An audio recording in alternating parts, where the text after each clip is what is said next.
तो आज का वीडियो एक बार फिर मैं एक दूसरा वीडियो ये बना रही हूँ कलेजी के ऊपर। एक वीडियो मैंने ऑलरेडी बना रखी है।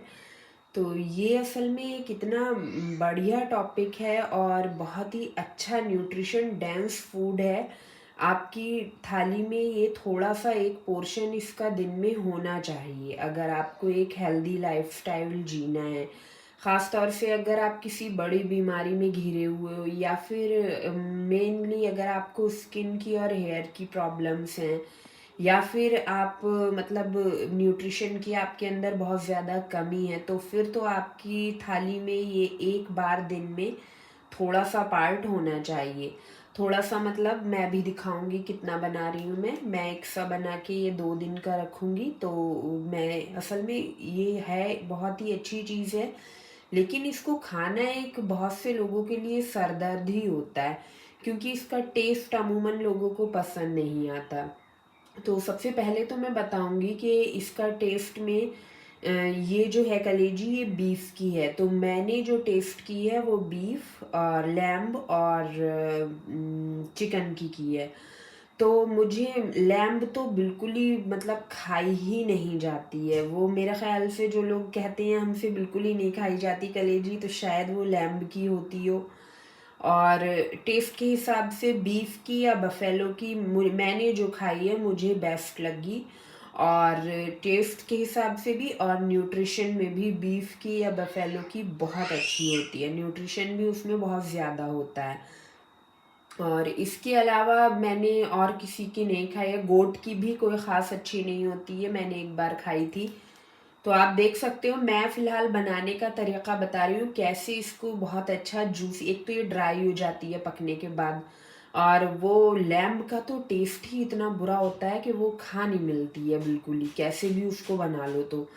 तो ये जो है ये बीफ की है। बीफ का टेस्ट जो मैंने अभी तक खाई है मुझे बेस्ट लगा। अब आप अलग अलग मतलब जानवरों की लेके खा के देख सकते हो इसी तरीके से बना के। तो इसमें पहले वाली जो वीडियो है उसमें मैंने बता रखा है इसमें कितना ज़्यादा न्यूट्रिशन है। ये मतलब एक फूड में खानों में सबसे ज़्यादा न्यूट्रिशन इसमें होता है। और सबसे बड़ी बात ये है कि इसमें जो भी न्यूट्रिशन है वो बायो अवेलेबल फॉर्म में है, मतलब आपकी बॉडी बहुत जल्दी उसको एब्जॉर्ब कर लेती है, वेस्ट नहीं जाता है।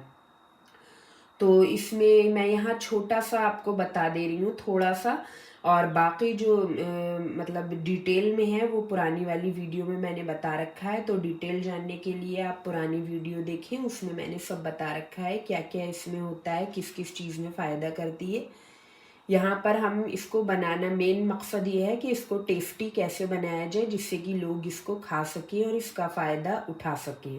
तो इसमें सभी सबसे पहले तो सभी फैट सॉल्युबल विटामिन्स और मिनरल्स होते हैं, जैसे कि विटामिन ए डी ई, ये सब इसमें K2, ये सब बहुत B12 बहुत अच्छी मकदार में होते हैं इसमें।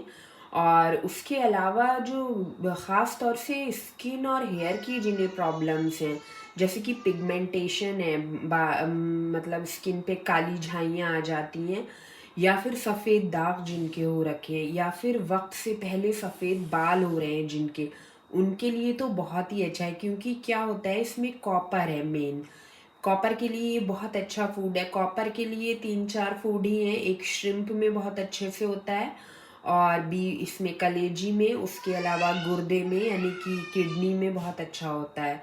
वेज पे आप जाना चाहो तो फिर 2-3 ही चीज़ें हैं। ये तिल जो होते हैं सेसमी सीड, उसमें अच्छी क्वांटिटी में होता है।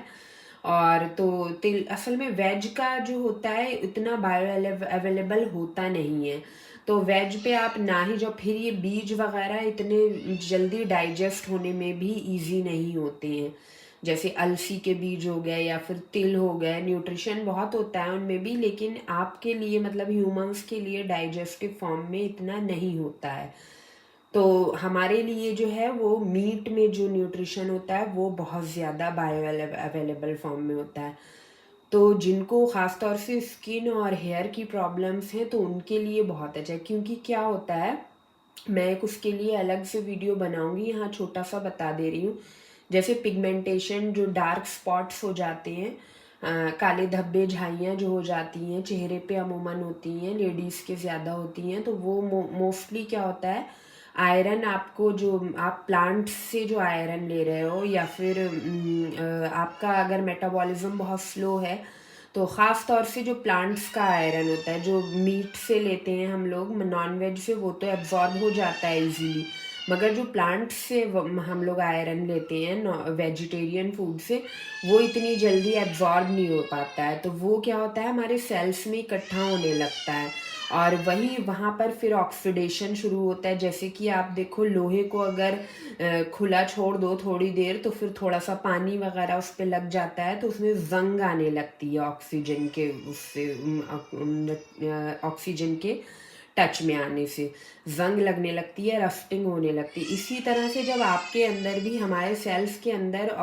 ये आयरन डिपॉजिट होने लगता है तो फिर वो वहाँ पर ऑक्सीजन जब उसको मिलती है तो ऑक्सीडेशन स्टार्ट होता है और ये जो स्किन और हेयर की प्रॉब्लम्स स्टार्ट होती हैं।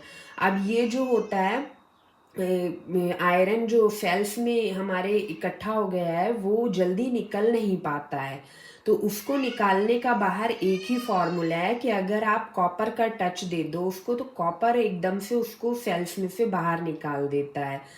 तो कॉपर अगर आप कॉपर में ही, क्योंकि इसमें कलेजी में बहुत ज़्यादा अच्छी क्वांटिटी में होता है, गुर्दा, कलेजी और वो जो झींगा मछली होती है उसमें बहुत अच्छी क्वांटिटी में होता है, तो इन तीनों में से कोई चीज़ आपके खाने में रोज़ाना होना ही चाहिए थोड़ी सी क्वांटिटी में।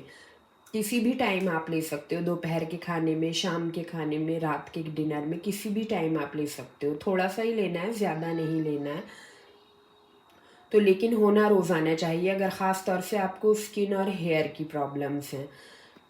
देखिए मैंने ये इतना निकाला है तो लगभग इतना आपकी डाइट में एक बार में एक दिन में एक टाइम होना चाहिए, और जिस तरीके से मैं बता रही हूँ तो वो बहुत अच्छा टेस्टी बनेगा और आप इजीली इसको खा भी पाओगे।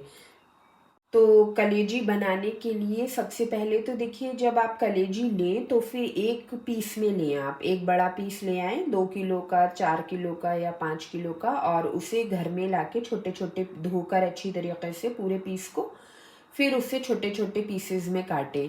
तो क्या होगा आपका, अगर कटा कटाया आप लाओगे फिर 2-3 बार आप उसको घर पे लाके धोगे तो उसमें से बहुत सारा न्यूट्रिशन निकल जाएगा, तो वो हमें नहीं निकालना है, हमें इसको मतलब ज़्यादा से ज़्यादा न्यूट्रिशन डेंस ही रखना है।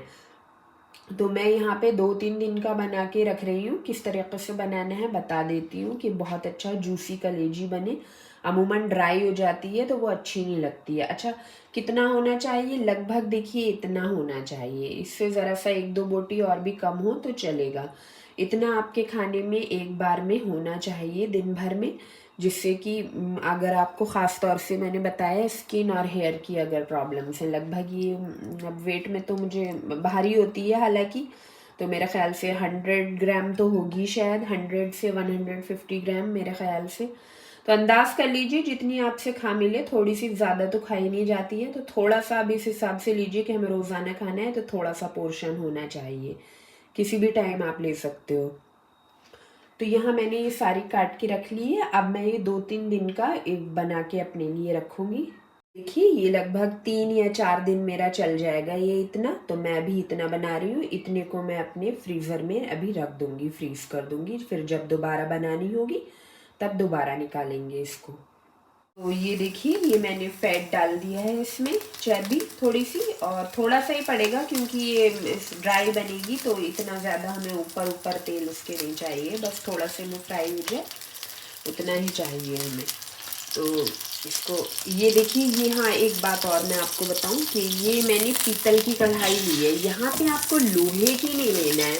मैंने देखिए पीछे आपको बताया कि आयरन के को मतलब डिज़ोल्व करने का काम करता है ये एक तरह से, जैसे अगर आपके सेल्स में आयरन डिपॉजिट हो गया है तो अगर आप ये कॉपर रिच फूड लोगे तो फिर वो कॉपर जो है आयरन को सेल्स से बाहर निकालेगा डाइल्यूट करके।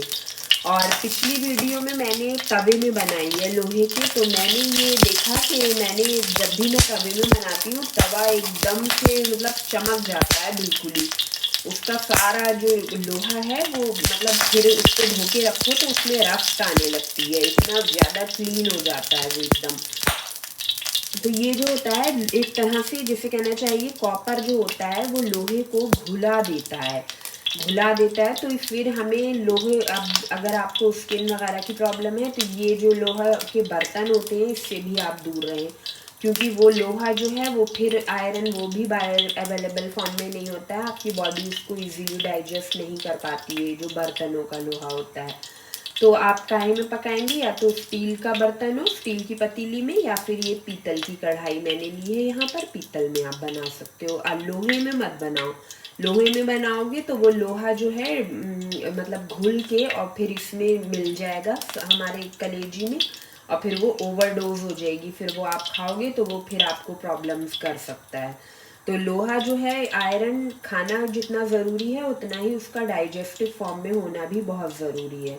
तो यहाँ पर मैंने इसीलिए बताना ज़रूरी था कि क्योंकि पिछली वीडियो जो मैंने बनाई है कलेजी की उसमें मैंने लोहे का तवा है उस पर बना के दिखाया है। तो लोहे का बर्तन नहीं लेना है, या तो स्टील का हो या मिट्टी का हो, या फिर ये जो है ये पीतल की कढ़ाई है तो ये भी ठीक है।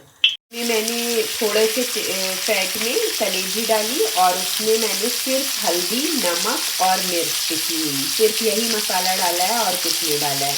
अभी हम इसको मिक्स नहीं करेंगे क्योंकि ये अभी नीचे लगा हुआ है, अभी इसको ज़रा सा पकने देंगे। बस खड़े होके हमें पकाना है, इसको छोड़ना नहीं है, छोड़ेंगे आप ये तो ख़राब हो जाएगा। इसका मतलब ये है कि इसको जूसी अगर बनाना है सॉफ्ट तो फिर इसका पानी रिलीज़ नहीं होना चाहिए। पानी अगर इसमें से रिलीज़ हो गया, ज़रा सी ज़्यादा पक जाएगी तो ये फ़ौरन अपना पानी रिलीज़ कर देगी, बहुत ढेर सा पानी इसमें से निकलेगा। तो फिर वो जो पानी निकल जाएगा फिर उस पानी को खुश्क करेंगे हम, तो वो जो फिर कलेजी रह जाएगी वो काफ़ी ड्राई हो जाएगी और हमें वो ड्राई वाला टेस्ट अच्छा नहीं लगता है।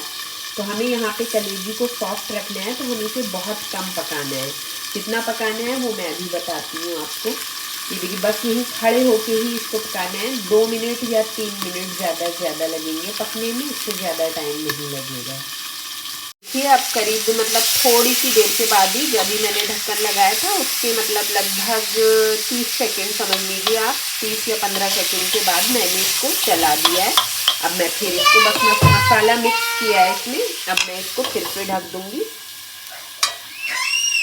देखिए इसको करीब 15-20 सेकेंड के बाद फिर मैंने देखा है, ये जो है ये बस इस पर इसलिए नज़र रखनी, ज़्यादा चलाना भी नहीं है इसको बार बार, वरना ये बहुत जल्दी फिर से अपना पानी छोड़ देगा। बस जैसे ही हल्का सा पानी रिलीज करेगा, बस अब ये मैंने ढक दिया है। मेरे ख्याल से अब इसको 1 मिनट के लिए और छोड़ते हैं, 1 मिनट बाद देखते हैं इसको। बस जैसे ही हल्का सा रिलीज होने लगे पानी, ये लगे कि हाँ थोड़ा सा लिक्विड आ गया ज़रा सा, फ़ौरन हमें इसे बंद कर देना है। ये देखिए ये करीब 1 मिनट हो गया इसे पकते हुए, बीच मैंने एक बार और देखा। अभी देखिए ये हल्का सा पानी रिलीज हुआ है इसमें, अभी इसने सारा नहीं दिया। अब हम इसे यहाँ अगर छोड़ देंगे पकता हुआ तो ये सारा पानी रिलीज हो जाएगा और ये हमारी बिल्कुल ड्राई और बहुत सख्त हो जाएगी। तो हम यहीं इसको बंद कर देते हैं, ढक के छोड़ दिया। अब ये ढक के मतलब जो इसमें हीट है उसी में बाकी जो इसका पकना है, थोड़ी बहुत कच्ची होगी तो वो उसी भाप में पक जाएगी। और ये करीब 5 या 10 मिनट के बाद हम इसको दूसरे बर्तन में निकाल के रख देंगे। देखिए ये करीब 10 मिनट बाद मैंने ढक्कन हटाया है, तो ये देखिए कितना ज़्यादा पानी इसमें से आ गया है। सिर्फ ये मतलब जैसे ही इसने पानी अपना रिलीज़ करना स्टार्ट किया था तभी हमने बंद कर दिया था। उसके बाद ये जो भाप में अपनी पका है तो उसमें ही इसने इतना सारा पानी अपना छोड़ दिया है। अगर हम इसको उसी पॉइंट पे ज़्यादा पकने देते तो फिर तो ये सारा ही पानी रिलीज़ कर देती और एकदम अंदर से ड्राई हो जाती, रूखी एकदम, और फिर वो बदमज़े हो जाती है, खा नहीं मिलती है। तो अभी ये थोड़ा और गर्म है, मैंने दिखाने के लिए खोला था इसको। जब ये बिल्कुल ही इसकी भाप ख़त्म हो जाएगी तब हम इसको निकाल के रख देंगे फ्रिज में किसी बर्तन में, और फिर हमें जितना चाहिए होगा उतना हम निकालेंगे रोज़ाना।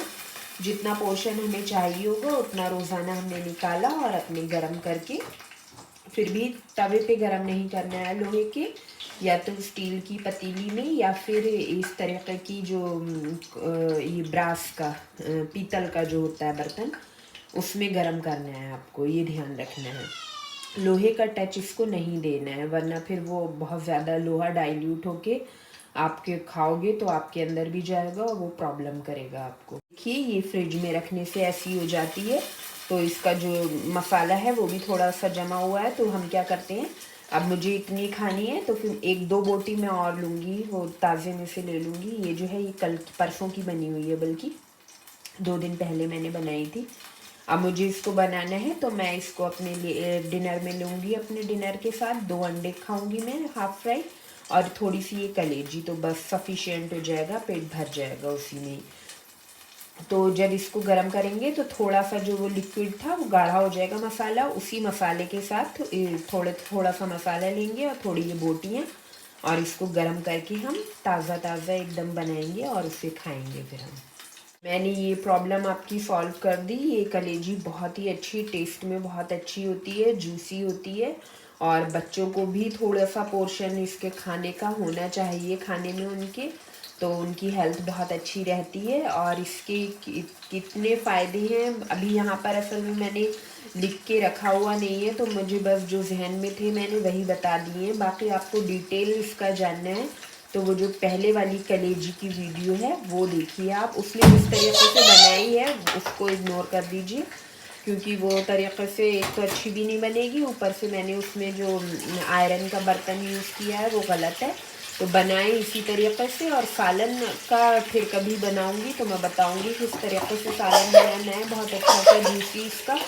यहाँ पर इस तरीक़े से बनाइए कि आप रोज़ाना थोड़ा सा इसका पोर्शन ईज़िली अपने खाने में ऐड कर सको। तो इसका डिटेल में आपको जानना है कि इसके क्या क्या फ़ायदे होते हैं, तो पहले वाली जो कलेजी की वीडियो है वो आप ज़रूर देखें। देखिए ये मैंने निकाल के बाहर रख ली है उस कढ़ाई में से। अब मैं इसको फ्रिज में रख दूँगी और जितना पोर्शन निकालना होगा उतना रोज़ाना निकाल के इसको खाएंगे।